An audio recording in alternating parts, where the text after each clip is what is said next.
Good evening. आज हम लोग ये सी प्लस प्लस का पार्ट 12 है। इसमें हम लोग constructor and destructor in programming के विषय में समझेंगे। प्रोग्राम से भी समझेंगे, एमसीक्यूज भी हैं और डेफिनेशंस भी है। और बहुत बार ये मेन चैप्टर में आता है, उप्स कॉन्सेप्ट के मेन चैप्टर में आता है constructor and destructor in C plus plus. तो सबसे फर्स्ट हम लोग कंस्ट्रक्टर के बारे में ये समझ लें कि एक तरह का स्पेशल मेथड है। जब हम लोग क्लास बनाते हैं तो क्लास के लिए ही कंस्ट्रक्टर बनाया जाता है। क्लास अगर नहीं समझें तो प्रीवियस का वीडियो देखें, क्लास समझ में आएगा। तो क्लास के लिए कंस्ट्रक्टर बनाया जाता है, एक स्पेशल मेथड है। जब ये ऑटोमेटिकली कॉल हो जाएगा, जब उस क्लास का आप क्या बनाएंगे, ऑब्जेक्ट बनाएंगे। किसी क्लास का जब आप ऑब्जेक्ट क्रिएट करते हैं तो ये ऑटोमेटिकली कॉल हो जाता है। ये तो बेस्ट डेफिनेशन हो गया कंस्ट्रक्टर का। तो ये डेफिनेशन याद करेंगे ताकि प्रोग्राम में हम लोग इसको समझने में हमें मदद मिले। एक चीज़ और इसमें याद रखने वाली बात है कि कंस्ट्रक्टर को हम लोग same as the class name भी देखते हैं हमेशा प्रोग्राम में। इसका पर्पस क्या है उसके विषय में बात करेंगे। पर्पस पहले समझ, इनिशियलाइज द ऑब्जेक्ट और एलोकेट रिसोर्सेस। मतलब ऑब्जेक्ट को इनिशियलाइज करना और रिसोर्सेस को एलोकेट करना हमारा कंस्ट्रक्टर का काम होता है। इसका मेन फीचर ये है कि सबसे पहले तो इसको पहचानेंगे कि same name as the class name है, यानी कि जो हमारा क्लास का नाम होगा वही नाम कंस्ट्रक्टर का भी होगा। इसको हम लोग एग्जाम्पल से समझते हैं कि यहाँ पे एक क्लास, आई होप कि आप लोगों को विजिबल हो रहा होगा कि यहाँ पे एक क्लास एग्जाम्पल बनाया गया और पब्लिक एक्सेस स्पेसिफायर लगाने के बाद जब एग्जाम्पल नाम का मेथड आप यहाँ पे सेम क्लास नेम का ही मेथड आप यहाँ पे क्रिएट कर रहे हैं, ये हमारा कंस्ट्रक्टर मेथड है जो कि कह रहा है कि constructor called object is created, यानी कि same name as the class name है। क्लास का जो नाम है वही कंस्ट्रक्टर का यहाँ पे नाम होगा। ये पहचान में आ जाएगा इस तरीके से कि कंस्ट्रक्टर इसको बोलेंगे।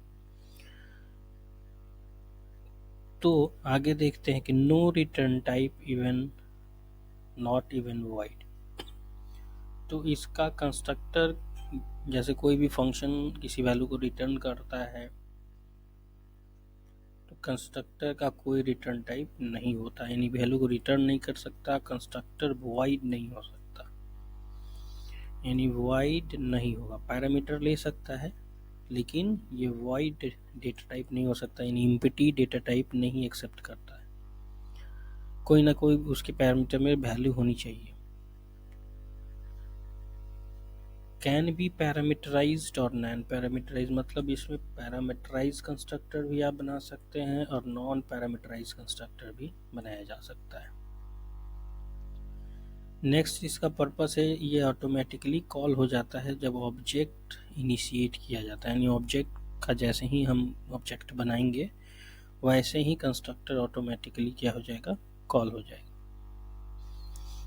तो ये कंस्ट्रक्टर का बेस डेफिनेशन हो गया, इसको अच्छे तरीके से अंडरस्टैंड करें। उसके बाद टाइप्स ऑफ कंस्ट्रक्टर हमारे पास है। तो डिफ़ॉल्ट कंस्ट्रक्टर यानी नो पैरामीटर, कोई पैरामीटर नहीं होगा। पैरामीटराइज कंस्ट्रक्टर मतलब पैरामीटर होगा। कॉपी कंस्ट्रक्टर मतलब copies data from one object to another object. एक किसी का ऑब्जेक्ट में जो भी वैल्यू होगा दूसरे ऑब्जेक्ट में कॉपी हो जाएगी तो ये कॉपी कंस्ट्रक्टर कहलाता है। 3 तरह का हमारे पास कंस्ट्रक्टर होता है। अब इसी के आधार पे प्रोग्राम में भी है कि डिफ़ॉल्ट कंस्ट्रक्टर अगर कब पास होता है, जब कोई कंस्ट्रक्टर नहीं होगा तो डिफ़ॉल्ट कंस्ट्रक्टर पास होगा। अब डिस्ट्रक्टर की बात कर लेते हैं। देखिए डिस्ट्रक्टर डिस्ट्रॉयर होता है, यानी कि जो भी कंस्ट्रक्टर के द्वारा मेमोरी ली गई होती है और जैसे ही उसका काम खत्म होता है कंस्ट्रक्टर का, वैसे ही ये इसको डिस्ट्रॉय करता है, यानी मेमोरी रिलीज कर देता है, मेमोरी को फ्री कर देता है, यानी free up resources to perform clean up task, ताकि दूसरा कोई फिर उस मेमोरी का यूज कर पाए। देखिए फीचर क्या है कि ये भी same name as the class name होगा, लेकिन ये प्रीफिक्स हो जाएगा टिडल साइन के साथ, यानी इस तरीके का जो साइन होगा, इस तरीके का जो साइन होगा उसके साइन के साथ ये पहले लगा रहेगा।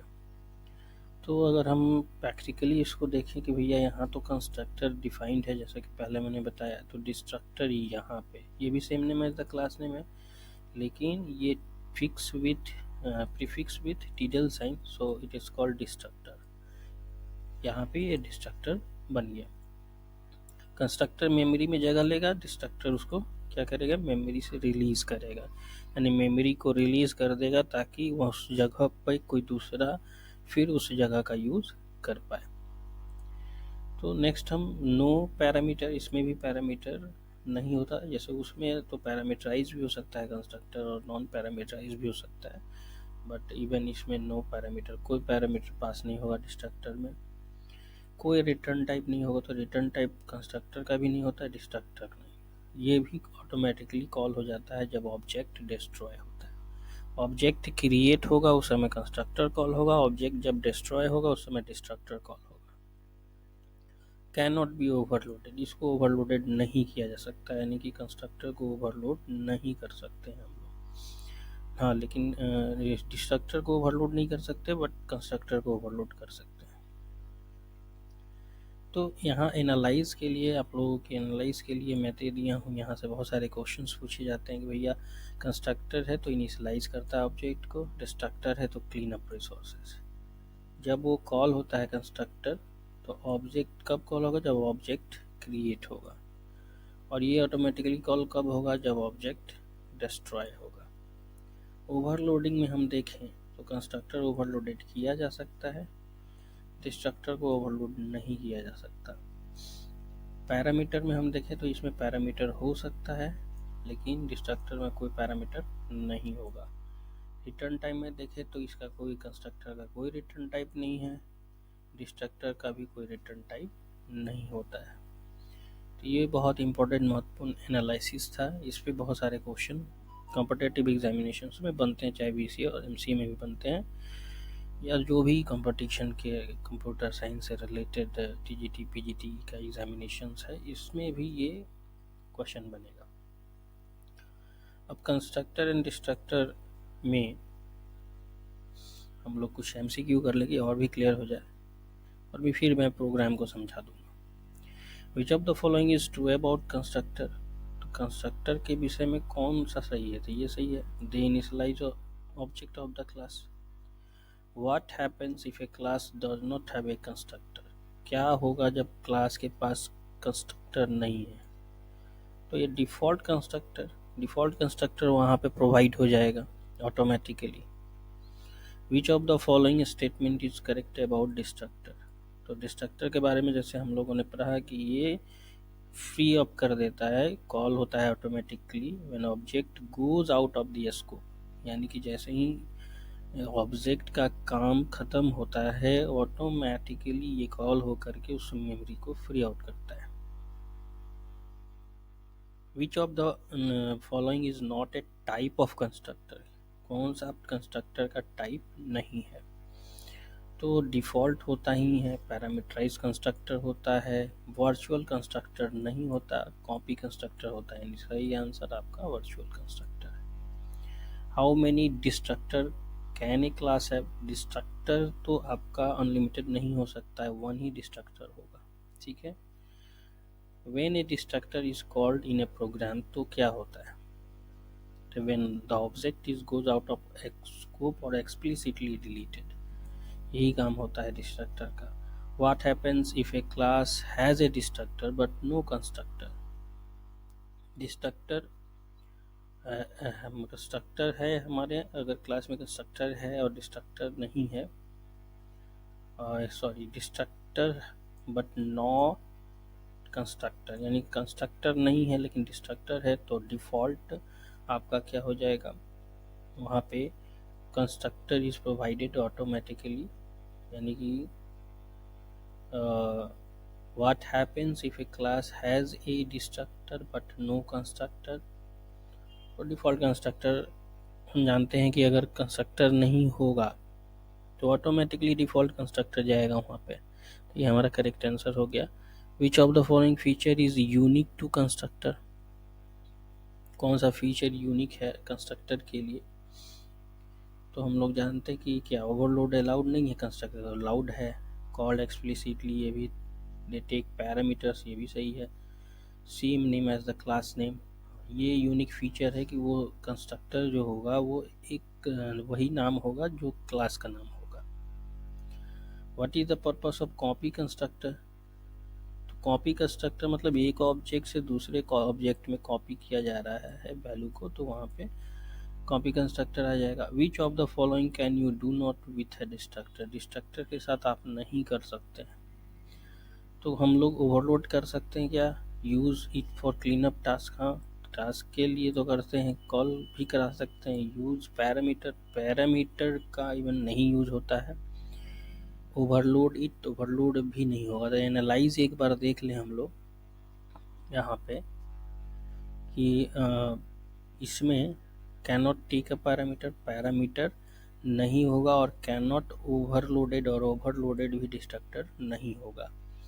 तो उस हिसाब से अगर इस क्वेश्चन का आंसर हम लोग देखें कि क्या ये ओवरलोड हो सकता है, तो नॉट पूरा डू नॉट विथ डिस्ट्रक्टर, जो डिस्ट्रक्टर के साथ नहीं होता है, तो ये होता ही है कि ओवरलोड तो हम लोग नहीं कर सकते हैं डिस्ट्रक्टर को, ठीक है। Use it for clean up task, तो हाँ क्लीन अप टास्क के लिए यूज किया जाता है डिस्ट्रक्टर का।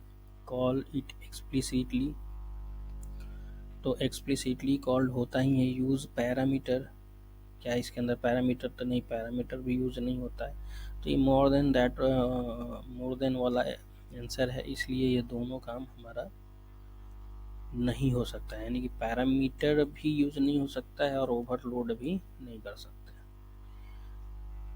क्योंकि अभी हमने एनालाइज किया कि दो काम यहाँ पे नहीं हो रहा है, can not take a parameter और can not be a overloaded destructor का। तो ये स्टेटमेंट एमसीक्यू से आप लोगों का क्लियर हो गया। अब यहाँ पे थोड़ा सा हम लोग प्रोग्राम देखें।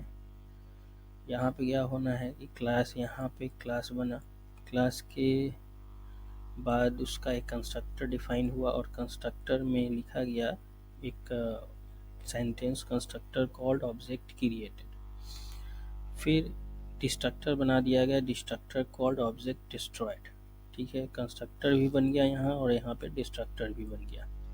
अब जब मेन में प्रोग्राम इंटर करेगा तो सबसे पहले यही मैसेज आएगा, इंटरिंग मेन फंक्शन, ये पहले मैसेज आ जाएगा क्योंकि मेन यहाँ से चालू करेगा प्रोग्राम को। अब यहाँ पे जैसे ही हम इस क्लास के लिए, यानी सैम्पल क्लास के लिए ऑब्जेक्ट को क्रिएट करेंगे, तो ऑब्जेक्ट वाला एग्जाम्पल क्लास के लिए जो ही आप ऑब्जेक्ट क्रिएट कर रहे हैं, तो ये कंस्ट्रक्टर ऑटोमेटिकली यहाँ कॉल होगा और देगा कंस्ट्रक्टर कॉल्ड ऑब्जेक्ट क्रिएटेड, ये मैसेज इसके बाद आएगा।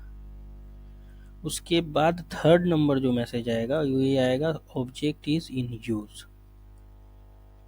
थर्ड मैसेज आने के बाद डिस्ट्रक्टर विल बी कॉल्ड, यानी कि the destructor will be called, यानी जैसे ही ऑब्जेक्ट हमारा क्लियर हुआ तो उसके बाद नेक्स्ट जो हमारा मैसेज आएगा वो हमारा जैसे ही स्कोप ख़त्म होता है ऑब्जेक्ट का, तो डिस्ट्रक्टर कॉल होगा और एग्जिस्टिंग मेन फंक्शन का मैसेज हमारे पास आएगा। तो ये हमारा पूरा प्रोग्राम है, जिसको यहाँ पे सिंपली ही पहचानना है कि एग्जाम्पल कंस्ट्रक्टर और टीडल साइड के साथ same name as a class name, वो हमारा डिस्ट्रक्टर पहले इंटर करेगा तो ये एग्जीक्यूशन होगा, फिर ऑब्जेक्ट क्रिएट होगा तो इसका एग्जीक्यूशन होगा, फिर ऑब्जेक्ट ये वाला मैसेज देगा, फिर डिस्ट्रक्टर ऑटोमेटिकली कॉल होगा, फिर लिखेगा लास्ट में एग्जिस्टिंग मेन फंक्शन। तो ये हमारा पूरा एक सिंपल सा एग्जांपल था ताकि आप अंडरस्टैंड कर पाएँ कंस्ट्रक्टर एंड डिस्ट्रक्टर को। आई होप कि आप लोगों को क्लियर हो गया होगा अब 100% कंस्ट्रक्टर एंड डिस्ट्रक्टर। कोई कन्फ्यूजन हो तो कमेंट करें, फिर मैं उसको हटाने का प्रयास करूँगा। Thank you.